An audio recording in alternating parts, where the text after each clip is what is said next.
Pada pelaporan mahasiswa ini paling tidak ada 3 fitur utama yang harus adik-adik mahasiswa dan mahasiswa ketahui.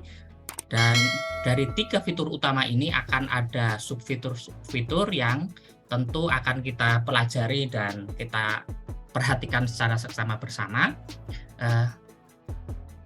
Slide selanjutnya.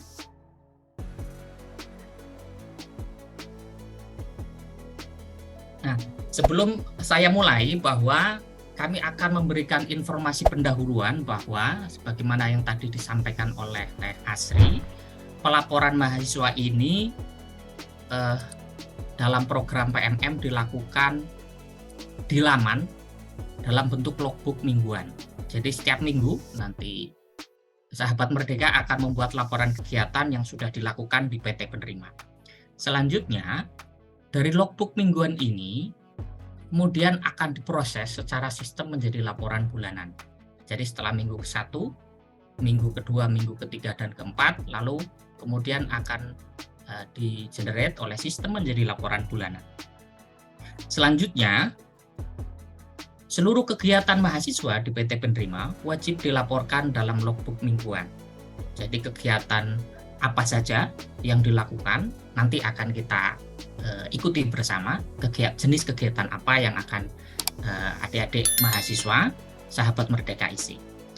Kemudian mahasiswa wajib mengisi logbook sesuai dengan template pelaporan yang berisi kegiatan minggu sebelumnya. Apa itu template pelaporan? Nanti akan kita bahas. Kemudian mahasiswa mulai mengisi logbook di minggu pertama setelah tiba di PT Penerima. Nah, jadi sebagaimana tadi disampaikan ya, bahwa begitu tiba di PT Penerima, acuan yang digunakan oleh kita selaku peserta di program PMM 3 adalah kalender akademik masing-masing perguruan tinggi. Dan mungkin ada beberapa perguruan tinggi yang sudah berjalan dan yang saat ini sedang persiapan, dan ada yang masih belum melaksanakan kaldik awalnya. Selanjutnya, logbook mahasiswa akan diperiksa oleh LO atau dosen modul Nusantara. Jadi setelah Sahabat Merdeka melakukan pengisian laporan di logbook, nanti laporannya juga akan diperiksa. Untuk itu pastikan bahwa pengisian logbook sesuai dengan kondisi atau kegiatan yang dilakukan.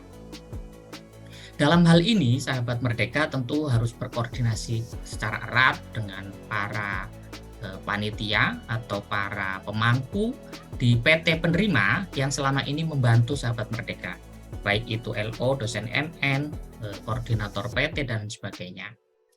Selanjutnya, jika logbook mendapat revisi oleh LO atau dosen MN, maka akan dikembalikan kepada mahasiswa untuk diperbaiki. Nah, ini kita juga mengantisipasi adanya mungkin salah penulisan atau beberapa hal yang ternyata itu menjadi informasi penting disampaikan akan tetapi belum tertulis dengan baik oleh Sahabat Merdeka, maka akan dikembalikan untuk diperbaiki terlebih dahulu dan selanjutnya untuk di-approve oleh LO atau dosen MN. Dari tahapan logbook itu di minggu pertama, kedua, tiga, dan keempat lalu akan menjadi satu laporan di laporan bulanan, di mana laporan bulanan ini itu hanya boleh di-approve atau disetujui oleh dosen modul Nusantara di akhir bulan sesuai dengan kalender akademik masing-masing. Dan kemudian bagi PT Penerima PMM 3 yang sudah menjalankan kegiatan akademik, dispensasi pengisian logbook hingga tanggal 15 September atau hari Jumat. Seperti beberapa informasi yang kami terima di forum diskusi, memang banyak yang menanyakan tentang logbooknya masih terkunci, dan hari ini nanti akan kita update seperti apa perkembangan dari logbook tersebut. Baik, pada bagian ini paling tidak Sahabat Merdeka sudah memiliki gambaran yang utuh bahwa selama 1 semester ini adik-adik mahasiswa, sahabat Merdeka yang saya cintai, itu akan menulis laporan kegiatan dengan 3 kategori utama. Yang pertama, rencana studi. Nah, rencana studi ini pasti akan kita isi di awal-awal Kaldik ya, karena ini menjadi penting untuk merekam rencana studi apa yang akan dilakukan oleh sahabat Merdeka di semester ini.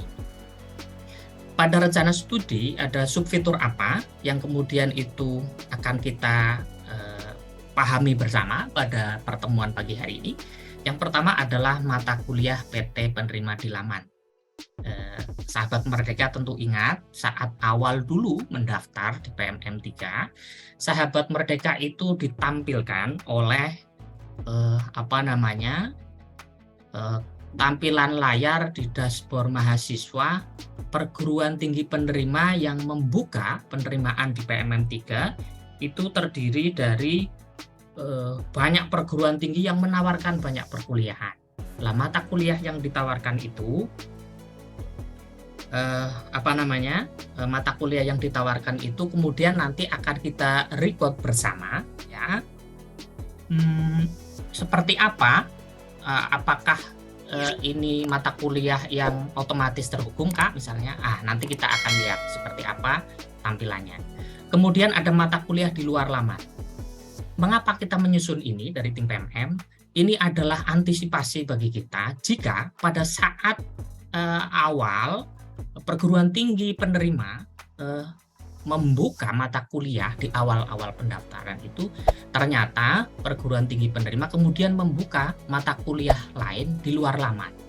Tapi untuk mendukung proses berjalannya program PMM ini, atau karena ada permintaan tambahan sehingga menyebabkan perguruan tinggi penerima kemudian membuka mata kuliah baru yang itu tidak ada di laman di awal pada saat pendaftaran. Kira-kira begitu. Selanjutnya, total KRS yang diambil. Nah, ini nanti secara sistem ya, secara matematis akan terlihat sebetulnya berapa total KRS yang diambil, baik itu dari PT penerima dan PT pengirim. Selanjutnya ada dokumen pendukung. Ya, ini adalah 4 subfitur utama dari rencana studi. Ingat, pertama ada rencana studi. Yang kedua adalah logbook. Logbook ini seperti yang tadi disampaikan baik oleh Kak Asri ataupun tadi sudah saya reminder kembali bahwa logbook yang diisi mingguan ini terdiri dari 4 subfitur utama. Yang pertama adalah kegiatan modul Nusantara, ya. Yang selanjutnya adalah kegiatan akademik. Tentu sahabat Merdeka udah tahu bahwa di PMM itu ada modul Nusantara. Kemudian ada perkuliahan akademik, ada kegiatan non-akademik. Nah, seperti apa jenis dan identifikasi kegiatan non-akademik nanti akan kita pelajari bersama. Kemudian subfitur keempat adalah kritik dan saran. Nah, kritik dan saran ini mengapa penting? Karena ini menjadi bagian dari evaluasi kita bersama sebagai stakeholder kunci di PMM ini untuk terus memperbaiki agar perjalannya program PMM ini bisa terus diperbaiki dari tahun ke tahun. Kemudian fitur ketiga dari laporan rahasia adalah laporan bulanan. Sebagaimana tadi sudah disampaikan bahwa laporan bulanan ini adalah secara otomatis merupakan gabungan dari 4 minggu logbook sahabat Merdeka yang diisi kemudian tergenerate menjadi sistem. Nah, baik.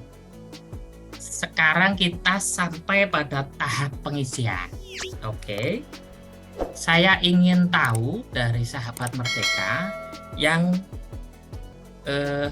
saat ini mengikuti acara sosialisasi ini menggunakan laptop dan bisa sekaligus simulasi di laman PMM-nya masing-masing. Saya ingin ada respon, jadi silahkan menulis dengan saya bisa melakukan simulasi. Ya, jadi ada 2, jika sahabat Merdeka saat ini menggunakan laptop dan bisa membuka laman PNM-nya, silakan tulis di kolom chat untuk menuliskan saya bisa melakukan simulasi, gitu ya. Dan bagi yang tidak bisa, cukup menuliskan saya belum bisa melakukan simulasi.